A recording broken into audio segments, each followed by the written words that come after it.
दुनिया भर में दहशत फैलाने वाले हंता वायरस का मुख्य केंद्र डच क्रूज शिप से एक भयावह सूचना सामने आई है। बताया जा रहा है कि इस जहाज पर सवार 149 लोगों में 2 भारतीय क्रू मेंबर्स भी शामिल हैं।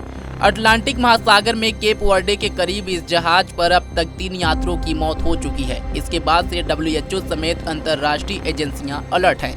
रिपोर्ट्स की माने तो जहाज पर 2 भारतीय भी सवार हैं। कंपनी ओशन वाइड एक्सपीडिशन ने यात्रियों और चालक दल की राष्ट्रीयता सूची सामने रखी है।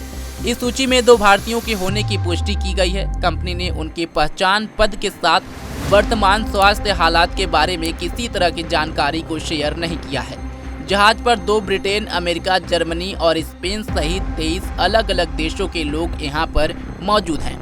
हंता वायरस से एक जर्मन यात्री की मौत हो चुकी है। डॉक्टरों के अनुसार यह संक्रमण एंडीज वायरस स्ट्रेन के जरिए फैलता है। 2 मई को यहाँ पर मौजूद कई यात्रियों को सांस में लेने की दिक्कत का सामना करना पड़ा।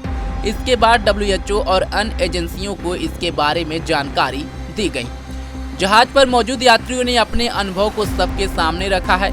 पहली मौत हुई तो कैप्टन ने वीडियो संदेश में जानकारी दी थी कि मौत प्राकृतिक कारणों से हुई है। जहाज पूरी तरह से सुरक्षित बताया गया।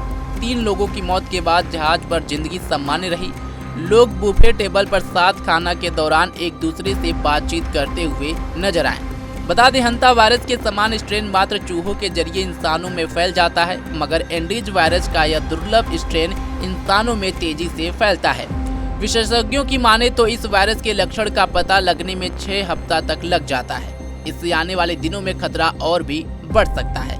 जांचकर्ताओं की माने तो वायरस जहाज पर पहले ही फैल चुका था। ऐसा शक जताया जा रहा था कि अर्जेंटीना और चिली की यात्रा के दौरान कुछ यात्री संक्रमित चूहों और उनके मल मूत्र के संपर्क में आए थे। यह क्रूज अर्जेंटीना से रवाना होकर कैनरी आइलैंड की ओर जा रहा था, मगर इसे समुद्र के बीच ही रोक दिया गया।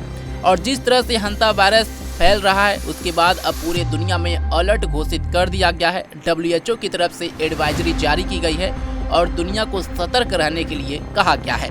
फिलहाल इस खबर पर आपकी क्या राय है, कमेंट बॉक्स में हमें जरूर बताएं। तमाम खबरों के लिए जुड़े रहें हमारे साथ और देखते रहें पंजाब केसरी। धन्यवाद।